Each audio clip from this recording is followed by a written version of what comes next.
Hello, I'm Andrew Davis, and I'm a conductor. It's not usually dangerous work, but at least one conductor was killed on the job. In the 1600s, a Frenchman called Jean-Baptiste Lully was enthusiastically beating time on the floor with a stick, accidentally hit his own foot, got blood poisoning and died. In those days, the job of conducting meant little more than beating time. In the 18th century, conductors sometimes kept the orchestra together by waving their music papers in the air, but mostly they were part of the music ensemble. Haydn, for example, conducted from the piano. I'm a 19th century invention. As the size of orchestras and the complexity of music increased, it became important to have one person responsible for the performance. That person is me, the conductor. And this is my instrument.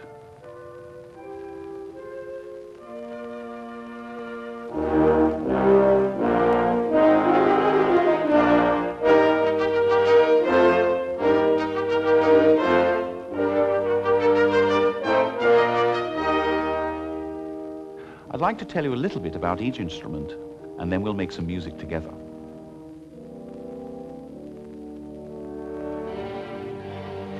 In time, the orchestra grew larger and larger. Now the orchestra is made up of over 100 musicians with various instruments. You will see a lot of stringed instruments in the orchestra: violins, violas, cellos and basses, and many fewer other instruments.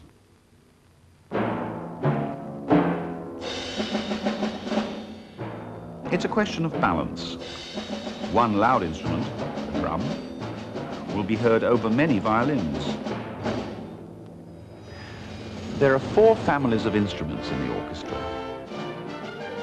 brass, strings, percussion and woodwind.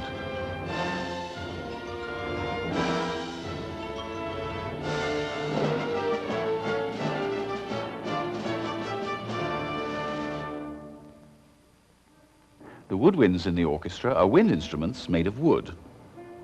The exception is the flute, which today is almost always made of metal, sometimes even of gold. Flutes have been made from clay, wood, ivory, plastic, and even glass. But metal is preferred because it sounds best, is not influenced by moisture, is readily available, and above all, is easy to machine and solder. In 1846, a man named Böhm invented a fingering mechanism for the flute which revolutionized all the woodwind instruments. His system improved the sound of the flute enormously by making the fingering much easier.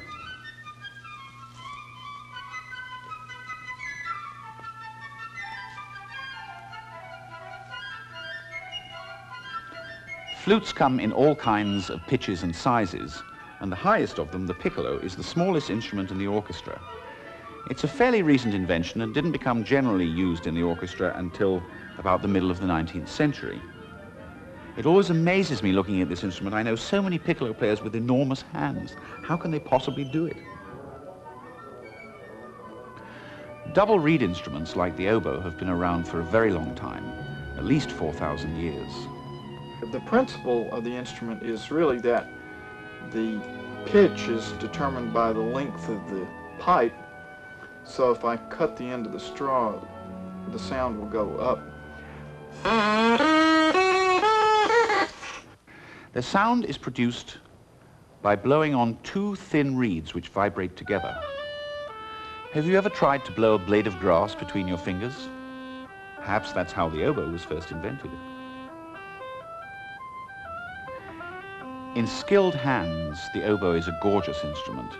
It's capable of long, sustained melodies and has become a key member of the orchestra. It's the instrument the orchestra tunes to. But still, it's not without its problems.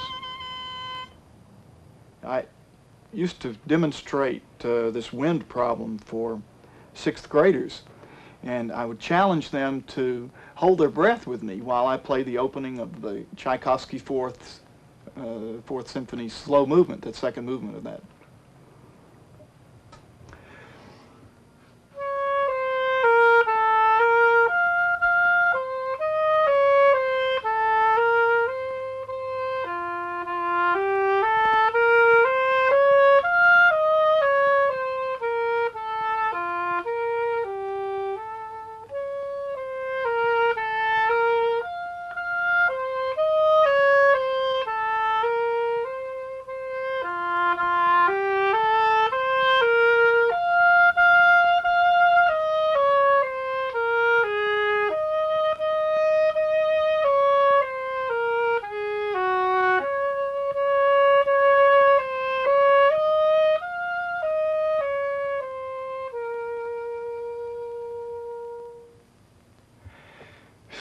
So you can see that the last time I did this, some 11-year-old in the front row just passed out in front of me, and so I haven't challenged 6th graders to do that anymore.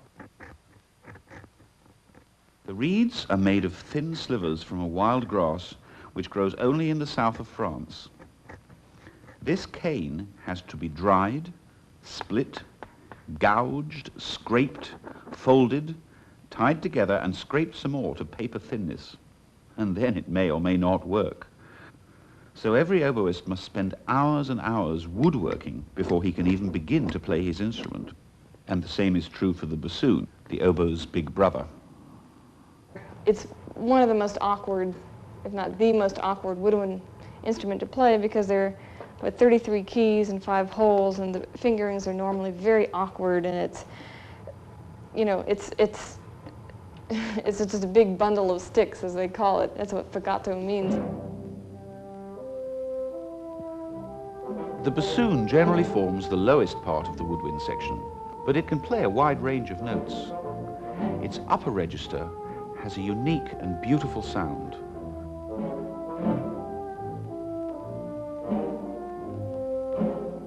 It's usually machined from pear or maple and is very difficult and expensive to manufacture because the hollow in the wood is U-shaped and doubles back on itself, and because the holes that make the notes have to be finished and tuned by hand.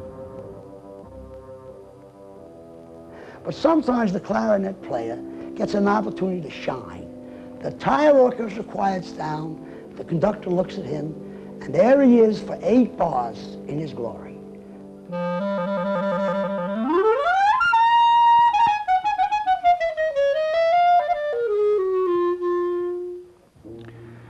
The clarinet is a recent addition to the woodwind family and a direct descendant of the chalumeau, which was a keyless single reed instrument used in the 17th century. Mozart really put the clarinet on the map with the wonderful concerto which he wrote for his friend Anton Stadler. Unlike the bassoon, the clarinet uses a single reed which lasts a relatively long time and can be purchased commercially. The modern instrument was perfected around 1850 with the help of Böhm's inventions for the flute. Clarinets are made in more different shapes and sizes than any other instrument. Today, most are made from heavy African blackwood, but the less expensive instruments are even plastic.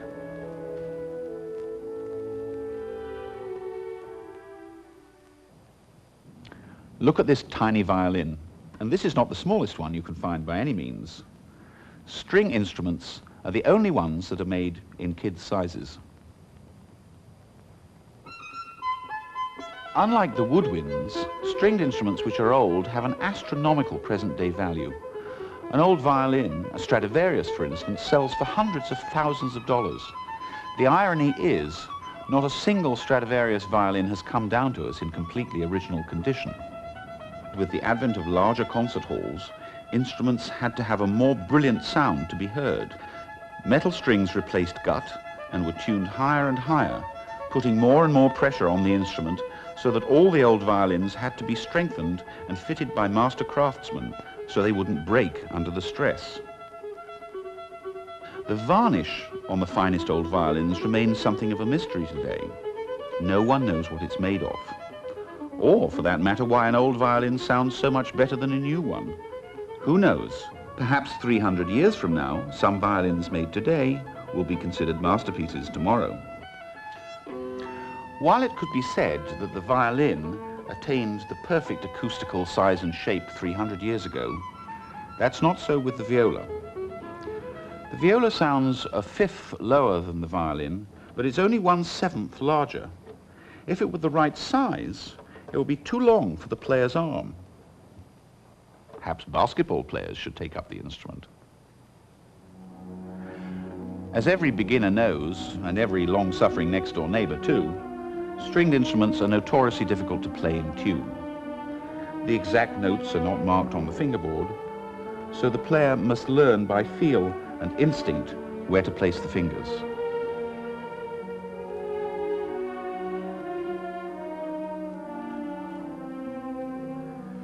The cello is even larger than the viola, and in its early days was supported between the knees or by a strap over the shoulder. Nowadays, it's balanced on the floor by a metal rod called the end pin. You have light pieces from bar.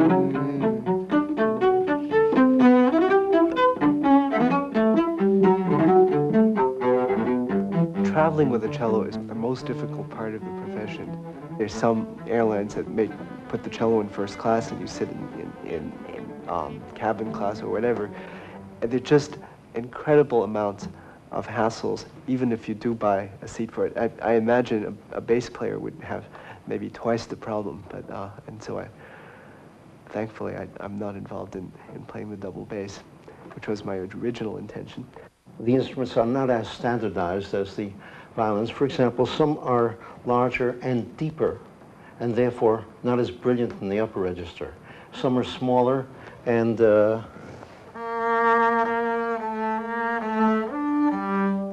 have a, if you want to call it that, a cello-like or a quality, as opposed to the very deep basso profondo quality of the extreme low registers. Some instruments are better in some registers than others. Also, the shapes are different. Some of them are Gothic in their shoulders. These are the shoulders, and they are cut this way to make life easier for the musician who wants to play up high. Some of them are built like violins, absolutely round, which means you can play up here, but you can't get down into the upper register very easily. The largest and lowest pitched of the stringed instruments is the double bass. It adds strength and depth to the orchestra.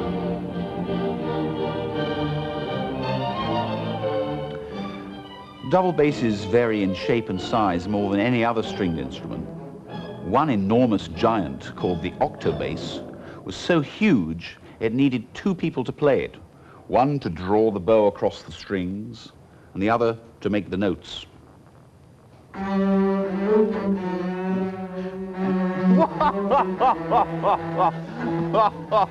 Well, close, but no cigar. This passage, when you're doing the two down bows, okay, you do tram, diddly bum ba, di. Now, da da di. Make sure they're the same length. Tend to come out. The down bows tend to come out longer. All right, you do it again. 1.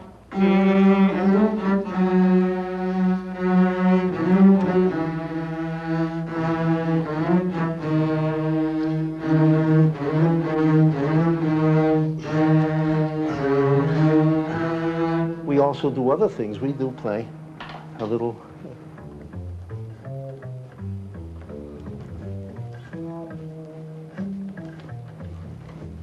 jazz. We play Latin.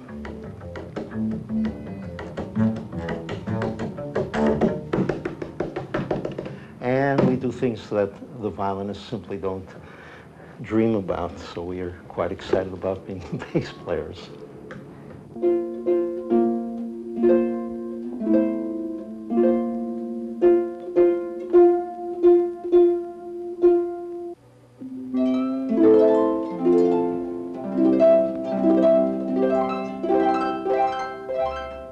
The harp appeared in Persia over 5,000 years ago, but the first probably came shortly after the first twang of the first bow and arrow.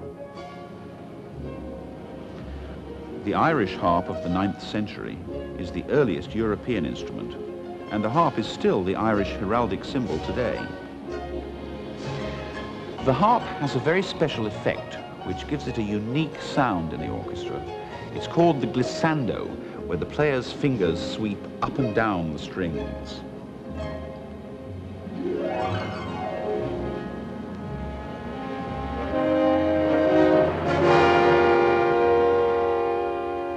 Some of the earliest horns from Egypt were made of pure gold.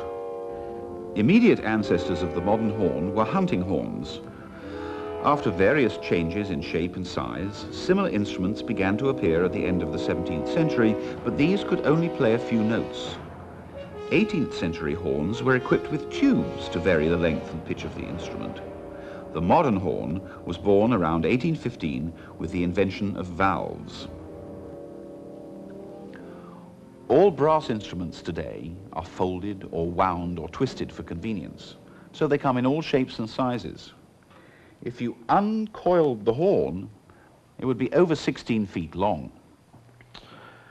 On a brass instrument, as you can see, it's all metal. There's nothing to warm up in terms of the instrument. But what you're doing on a brass instrument is you're buzzing your lips.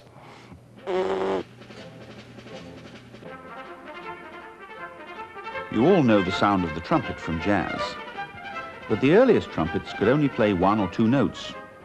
In the 14th century, long brass trumpets were used for military occasions, but these were very inconvenient when on horseback, and so somebody thought of the idea of folding the tubing round and round, which made it more compact and much easier to play on the move. The unique thing about the trombone is the fact that you have to know where to place the slide to produce the tone. And there's 7 positions on a trombone slide, and none of them are marked. First position is here, second is there, third, and then all the way down to 7th position, which is here. And then if your arm is long enough, you can extend it beyond, and then the slide comes completely off the end of the horn. And that actually happened to me once when I was performing. When I was in high school, I was doing a performance and feverishly moving the slide back and forth. I was so excited about the music and went all the way off the end, and the slide fell into the 2nd row of the violins. The trombone was the first of the modern orchestral instruments to appear in its present shape. It was developed by the addition of a slide to a large trumpet, although a similar instrument was found in Pompeii. Today, the trombone is seen in marching bands, and every fall in football fields at half-time, along with its big brother, the tuba, which is the largest and lowest of the brass family. You can't miss its deep, characteristic um-pa-pa as it marches by. The tuba was invented by a Prussian army officer and first constructed in 1835. Perhaps the percussion are the earliest musical instruments. They've been around as long as Homo sapiens, perhaps even longer. It could even be said that our bodies were the first percussion instruments.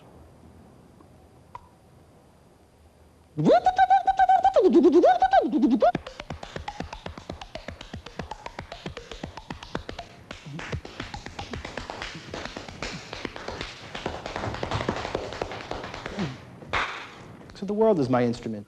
Percussion instruments roughly divide into 2 groups, depending on whether or not they produce a definite pitch.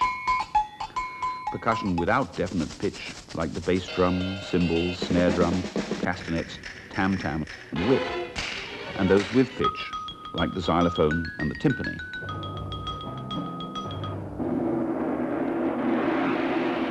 Most of these things, most of the equipment that you see is geographically special. It's indigenous to some area and it kind of defines that area.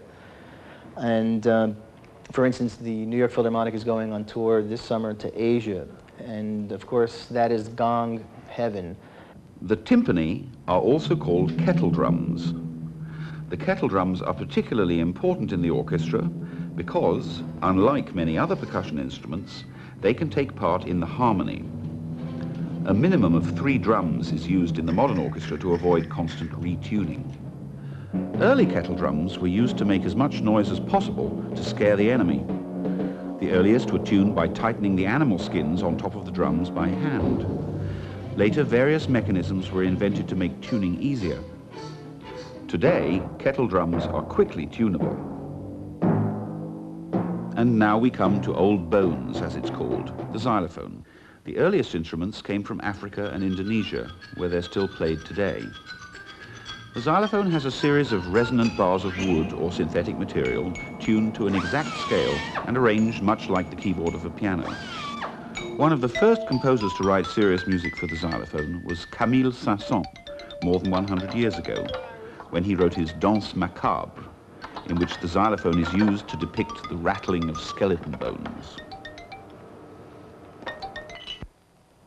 Now I'm going to show you what these instruments sound like together. With the help of the Manhattan School of Music's student orchestra, here is Benjamin Britten's Variations and Fugue on a theme by Purcell, perhaps better known as the Young Person's Guide to the Orchestra. Now sit back and enjoy.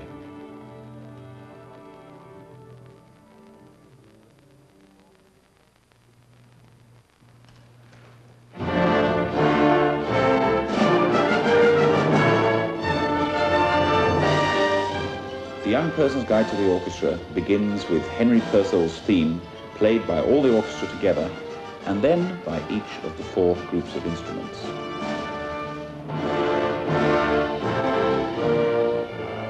The woodwind group is the first group to appear on its own, and Britten writes for them in a way that makes them very brilliant and perky almost.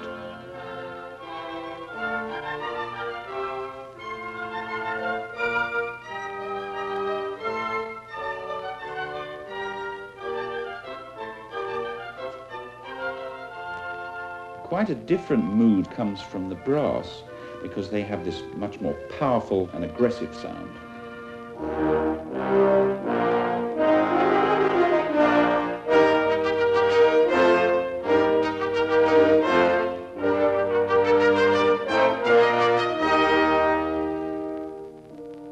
And then the strings, of course, produce this wonderful, rich, full, glorious sound.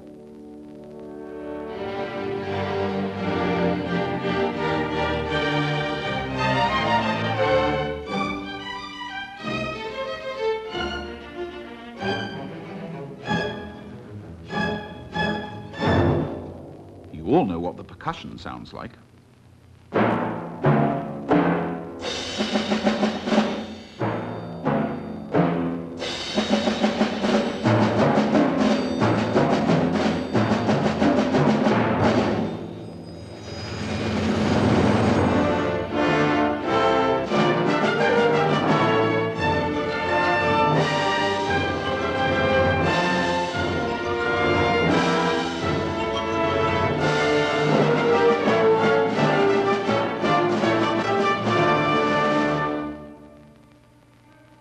Now let's hear each instrument play a variation of its own, starting with the flute and piccolo.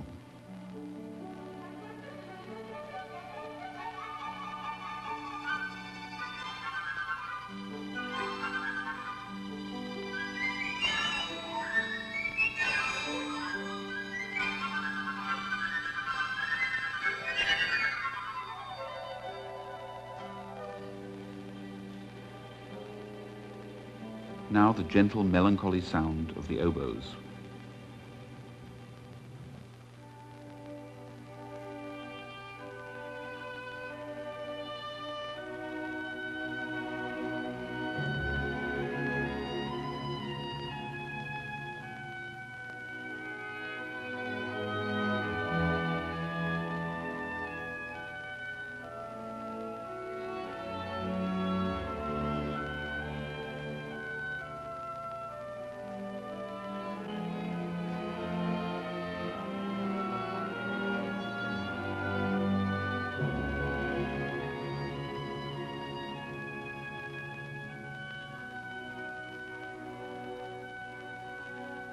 The clarinets play in athletic arpeggios, rippling up and down with great brilliance.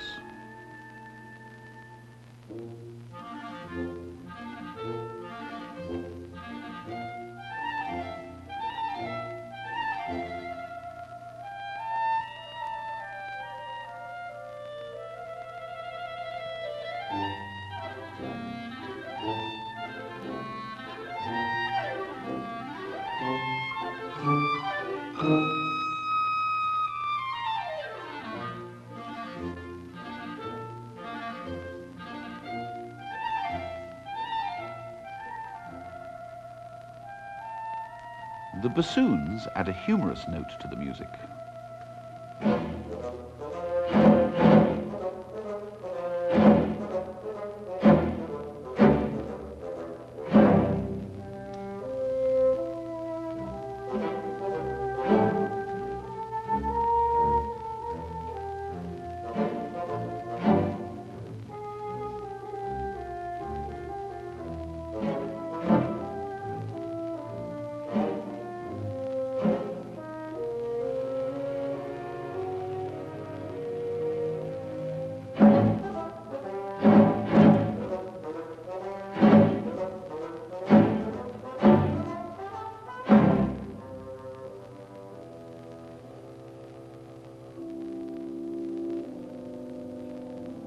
Here come the strings, beginning with the violins. They play in 2 groups, firsts and seconds.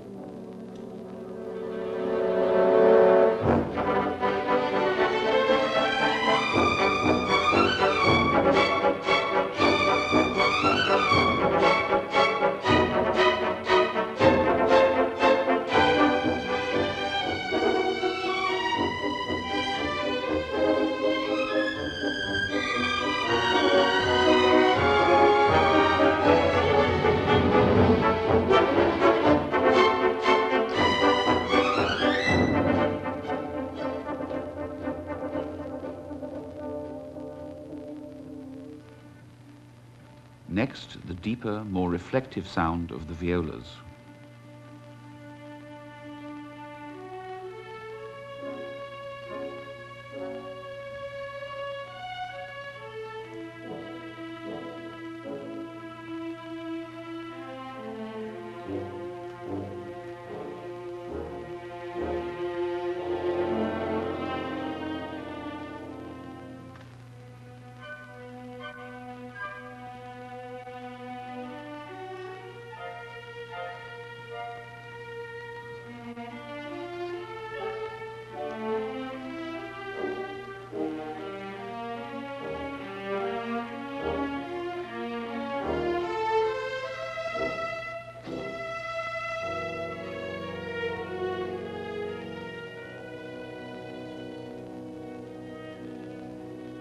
The cellos sing with splendid richness and warmth.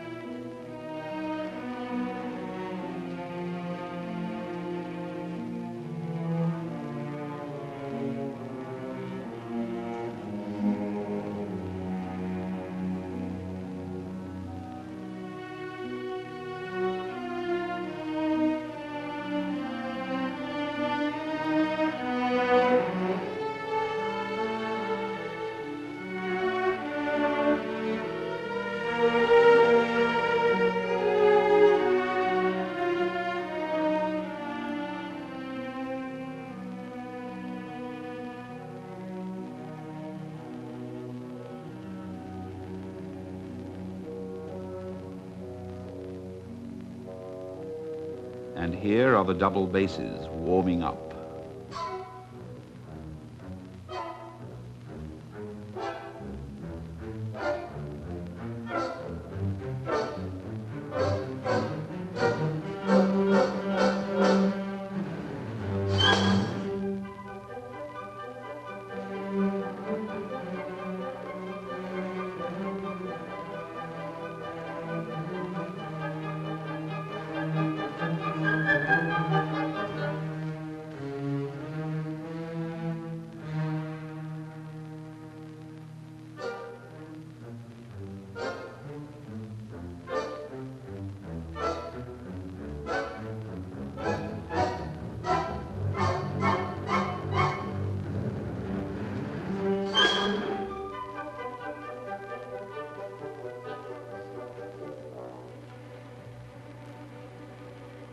Next, the resonant harp with its 47 strings and 7 foot pedals.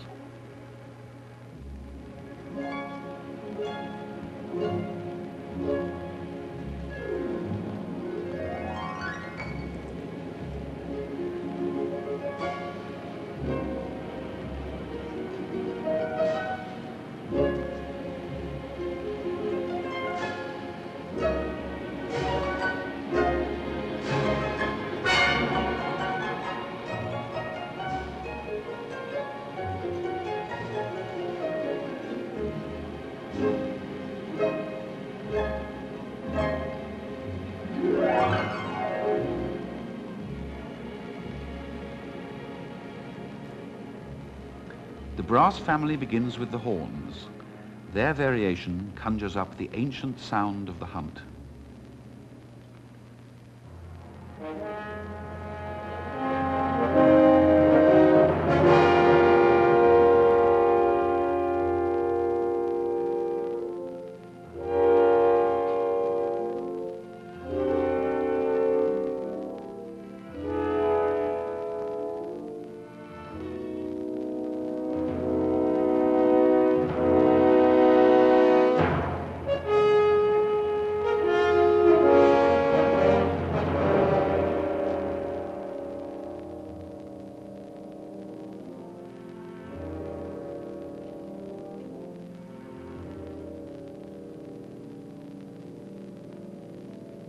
Next, the brilliant and agile trumpets.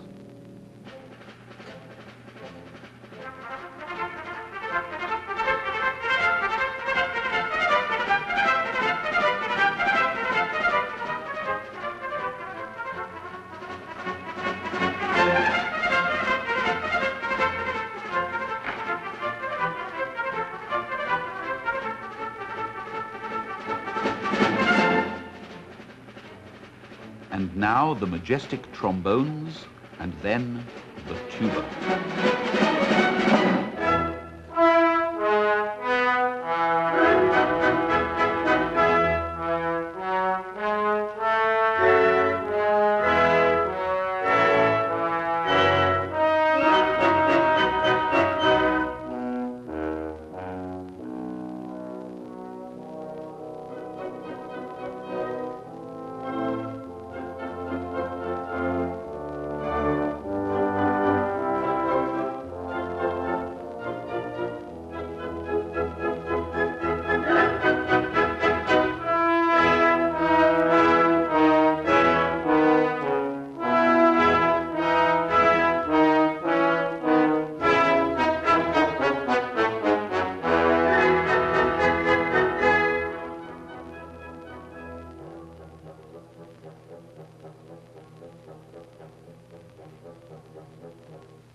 There's an enormous number of percussion instruments. First, the kettle drums, or timpani.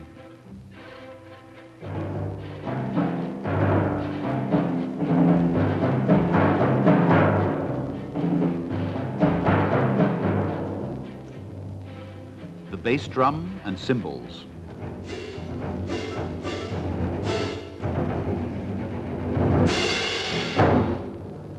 Tambourine triangle.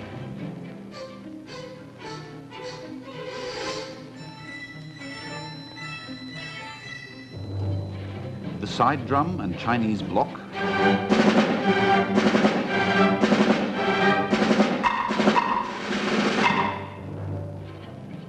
The xylophone.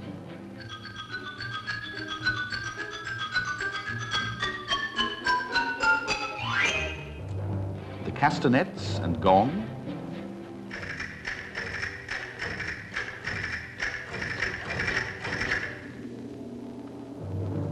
And before they all play together, the whip.